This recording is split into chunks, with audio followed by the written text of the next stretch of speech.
दोस्तों सबसे पहले जरा इस न्यूज हेडलाइन को देखिए। सब टीवी का पॉपुलर शो तारक मेहता का उल्टा चश्मा व्यूज के मामले में प्यूडीपाई और मिस्टर बीस्ट के कंबाइंड व्यूज को भी पीछे छोड़ चुका है। यूट्यूब पर इस शो को 45 बिलियन से भी ज्यादा व्यूज मिल चुके हैं और इसके ऑफिशियल चैनल पर अप्रॉक्स 19 मिलियन सब्सक्राइबर्स हैं। अब अगर आप एक भारतीय हैं तो आपने इस आइकॉनिक शो के एपिसोड्स को तो जरूर देखे होंगे। जेठालाल, दया, टप्पू, बबीता जी और अय्यर जैसे शोज के ये कैरेक्टर्स लोगों के बीच इतने पॉपुलर हो चुके हैं कि इनकी असल पहचान तो कहीं गुमनाम सी हो चुकी है। ये शो लोगों के दिलों में इस कदर घर कर चुका है कि लाखों फैमिलीज इसी शो को ही देखते हुए अपना डिनर करती हैं। अब चाहे जेठा और बबीता की जुगलबंदी हो या फिर बापूजी के चटपटे बोल, टप्पू सेना की शरारतें हो या फिर अपनी तारक मेहता के अनमोल वचन, ये शो लाइट हार्टेड कॉमेडी और मोरल वैल्यूज का एक ऐसा कॉम्बिनेशन लेकर आता है कि लोग इसके एपिसोड्स को बार बार भी देखकर नहीं थकते। लेकिन पिछले कुछ टाइम की अगर बात करें तो इस शो की व्यूवरशिप लगातार डाउन हो रही है। शो के कैरेक्टर्स एक के बाद एक छोड़कर जा रहे हैं और आए दिन तारक मेहता के सेट से नई नई कंट्रोवर्सीज जन्म ले रही हैं। ऐसे में सवाल उठता है कि तारक मेहता का उल्टा चश्मा आखिर इतना पॉपुलर हो कैसे पाया और वो क्या रीजंस हैं जो कि इसके डाउनफॉल की वजह बन रहे हैं। तो दोस्तों हमारी कहानी शुरू होती है 28 जुलाई 2008 से, क्योंकि इसी दिन ही सब टीवी पर तारक मेहता का पहला एपिसोड टेलीकास्ट किया गया था। ये वो दौर था जब टीवी पर एंटरटेनमेंट के नाम पर सास बहू के सीरियल्स ही आया करते थे, जो कि साजिशों और बेमतलब के फैमिली ड्रामा से भरे हुए होते थे।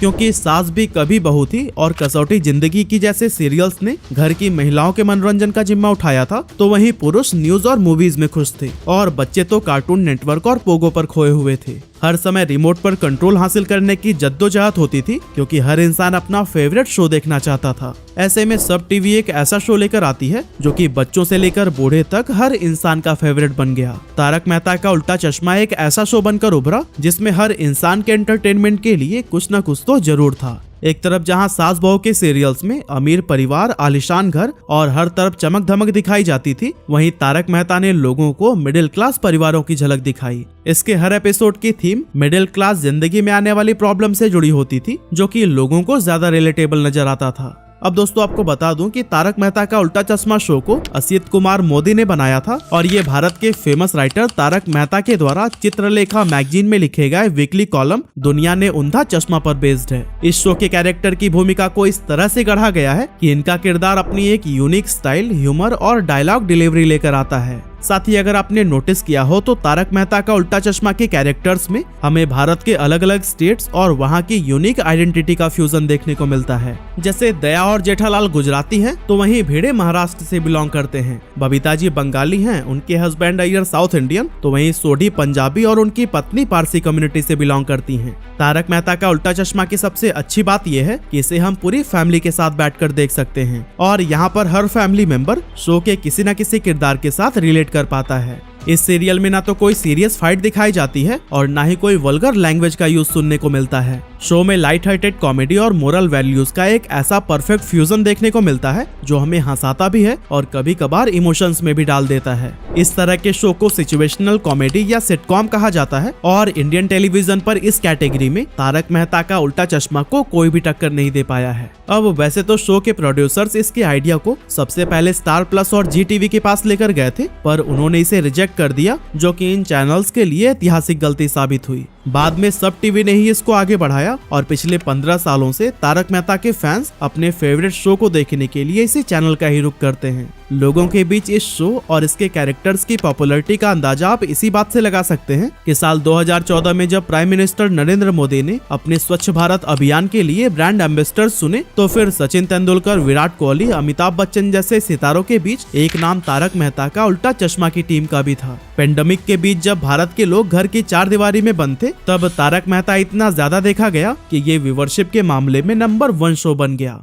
आपको जानकर हैरानी होगी कि इस शो को एक्सपेरिमेंटल बेसिस पर शुरू किया गया था और ओरिजिनली इसे सिर्फ 2 साल तक ही टेलीकास्ट करने का प्लान था, लेकिन आगे चलकर इस शो को इतना क्रेजी रिस्पांस मिला कि इसे बंद करने का तो सवाल ही नहीं उठता था। 6 नवंबर 2012 को इस शो ने अपने 1000 एपिसोड्स पूरे किए और आज ये 4000 एपिसोड्स के माइलस्टोन को भी टच करने के काफी करीब आ चुका है। वैसे असित कुमार मोदी ने तारक मेहता से पहले भी हम सब एक हैं, वाह वाह क्या बात है और सब खेलो सब जीतो जैसे टीवी शोज को भी प्रोड्यूस किया, लेकिन बहुत ज्यादा कामयाबी न मिलने के बाद भी उन्होंने सेल्फ कॉन्फिडेंस नहीं खोया और हिस्टोरिक टीवी शो बनाया। ऐसे ही अगर आप भी अपने लाइफ में सक्सेसफुल होना चाहते हैं और अपने सेल्फ कॉन्फिडेंस को बूस्ट करना चाहते हैं तो फिर इसमें आपकी मदद करेगा कुकू एफएम। एक्चुअली जब आप खुद के बारे में अच्छा सोचने लगते हैं, अच्छा महसूस करते हैं, तो फिर नेचुरली आप कॉन्फिडेंट फील करने लगते हैं और इससे आपको अपने लाइफ के इंपॉर्टेंट डिसीजंस लेने में भी हेल्प मिलती है। तो अगर आपको जानना है कि किस तरह से लो सेल्फ कॉन्फिडेंस को बूस्ट किया जाए, कैसे अपने अंदर की बात को सुना जाए, तो कुकू एफएम पर available how to boost your self confidence नाम के इस ऑडियो शो को जरूर सुनिएगा।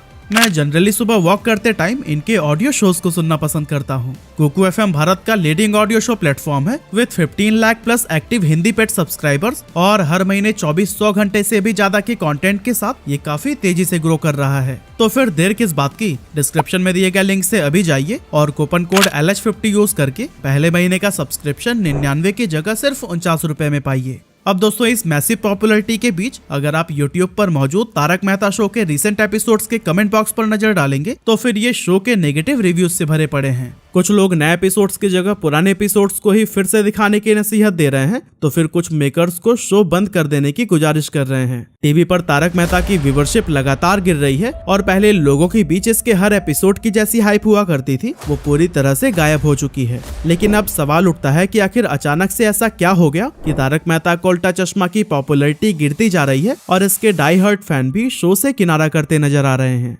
तो दोस्तों, इस आइकॉनिक शो के डाउनफॉल का मेन रीजन है इससे जुड़ी कंट्रोवर्सीज, जिनका नंबर दिन व दिन बढ़ता जा रहा है। साल 2020 में नेहा मेहता, जो तारक मेहता की पत्नी अंजलि के रोल में दिखाई देती थी, उन्होंने अचानक से शो को छोड़ने का फैसला कर लिया। 2008 से ही शो का हिस्सा रही नेहा मेहता ने आरोप लगाया कि तारक मेहता के सेट पर डिसिप्लिन की कमी है और वहां उनके साथ अच्छा बिहेव नहीं किया जा रहा है। नेहा का कहना था कि उन्हें सेट्स पर बॉडी शेमिंग का सामना करना पड़ता है और उन्हें ऐसा फील कराया जाता है जैसे कि वो रोल के लिए गुड एनफ नहीं है।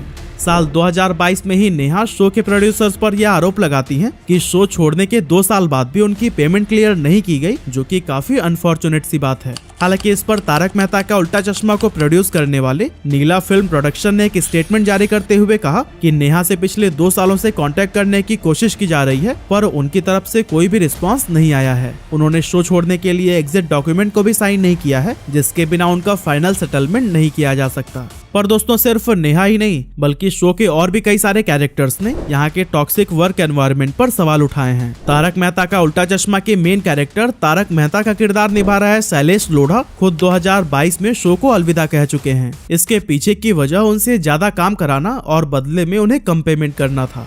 अब दोस्तों, टॉक्सिक एनवायरनमेंट और अंडर पेमेंट तक तो ठीक था, पर शो के मेकर्स के खिलाफ हरासमेंट और सेक्सिज्म तक के आरोप लग चुके हैं। 2022 में रीता रिपोर्टर का किरदार निभाने वाली प्रिया आहूजा रजदा ने असित कुमार मोदी पर उनके खिलाफ गलत भाषा का इस्तेमाल करने और उनकी बात न मानने पर करियर को बर्बाद करने की धमकी देने का आरोप लगाया।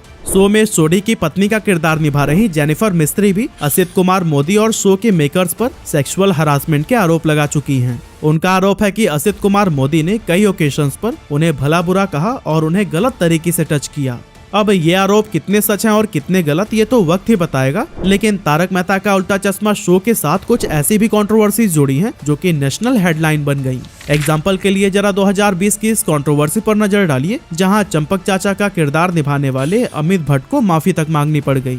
एक्चुअली हुआ कुछ ऐसा कि एक एपिसोड में गोकुलधाम सोसाइटी के सारे मेंबर्स बोर्ड पर अपनी अपनी लैंग्वेज में सुविचार लिखने के लिए लड़ रहे होते हैं। ऐसे में चंपक चाचा उनकी लड़ाई को सुलझाते हैं और उन्हें सभी लैंग्वेजेस की इंपॉर्टेंस के बारे में बताते हैं। लेकिन इसी बीच वो हिंदी को मुंबई में सबसे ज्यादा बोली जाने वाली भाषा बता देते हैं, जो कि एक गलत फैक्ट था। इस पर राज ठाकरे की पार्टी महाराष्ट्र नवनिर्माण सेना जबरदस्त हंगामा करती है और फिर अमित भट्ट को अपनी गलती के लिए एपोलॉजी लेटर भी जारी करना पड़ता है। कुछ ऐसी ही कंट्रोवर्सी बबीता जी का रोल प्ले करने वाली मुनमुन दत्ता के साथ भी हो गई, जब उन्होंने अपने एक वीडियो में जातिवाद कमेंट कर दिया था। इस सिलसिले में उन्हें SC/ST एक्ट के तहत बुक किया गया और उन्हें अपने कमेंट के लिए बकायदा माफी मांगनी पड़ी। यही नहीं, मुनमुन दत्ता ने सुर्खियां तो तब भी बटोरी जब उनके और शो में टप्पू का किरदार निभाने वाले राज अनादगढ़ के बीच अफेयर्स की खबरें सामने आई। इन दोनों को कई बार साथ में देखा गया, जिसके चलते नेशनल मीडिया में इनके डेट की खबरें वायरल होने लगी। अब इसका शो से तो डायरेक्ट कोई कनेक्शन है नहीं, लेकिन शो में इन दोनों के किरदार को जिस तरह से दिखाया गया है उसके विपरीत रियलिटी काफी शॉकिंग नजर आई, जिसके चलते तारक मेहता का उल्टा चश्मा शो को भी जबरदस्त क्रिटिसिज्म का सामना करना पड़ा। और दोस्तों कंट्रोवर्सी से अगर हम आगे बढ़े तो शो को सबसे ज्यादा नुकसान इसको छोड़ चुके कैरेक्टर्स ने पहुंचाया है। दिशा वकानी से लेकर शैलेश लोधा और नेहा मेहता, इन सभी को ही हम शो की शुरुआत से देखते आ रहे हैं। अब शो में इनके रिप्लेसमेंट तो जरूर आए, लेकिन वो कभी भी इनकी जगह नहीं ले सके। साथ ही अगर आप तारक मेहता के रिसेंट एपिसोड्स को देखेंगे तो यहाँ से फन और ह्यूमर पूरी तरह से गायब हो चुका है और कैरेक्टर्स तो हमें हंसाते हुए कम बल्कि ज्ञान देते हुए ज्यादा नजर आते हैं। तारक मेहता का उल्टा चश्मा शो की सबसे बड़ी यूएसपी ऑडियंस के साथ उनकी रिलेटिविटी थी, जो कि धीरे धीरे खत्म होती जा रही है। मेकर्स शो में कुछ नया लाने की बजाय वही पुराने एपिसोड्स के ही आइडियाज को उठाकर रीमेक बनाने पर लगे हुए हैं और शो के प्लॉट को भी बेवजह लंबा खींचा जा रहा है। ऐसे में लगता तो यही है कि शायद आने वाले दिनों में हम तारक मेहता का उल्टा चश्मा शो नहीं देख पाएंगे। तो अब सवाल है कि क्या सच में इस शो को तब बंद कर देना चाहिए? अगर मैं अपना ओपिनियन रखूं तो शायद इसका जवाब हाँ होगा। पिछले 15 सालों में इस शो ने ऑडियंस के बीच जो लेगेसी छोड़ी है, इसको बेवजह एक्सटेंड करके उस लेगेसी को भी बर्बाद किया जा रहा है। वो कहते हैं ना, आप चाहे कितने भी अच्छे क्यों ना हो, एक न एक दिन आपके जाने का समय जरूर आता है। बाकी तारक मेहता फिर से कैसे सुधर सकता है, आप अपना ओपिनियन हमें कमेंट करके जरूर बताइएगा। और हाँ, डिस्क्रिप्शन में दिए गए लिंक से जाकर कुको एफएम पर ऑडियो शो सुनना और अपने लाइफ को बेहतर बनाना ना भूलिएगा। साथ ही कूपन कोड LH50 यूज करके पहले महीने का सब्सक्रिप्शन 99 की जगह 49 रुपए में तो मिल ही रहा है।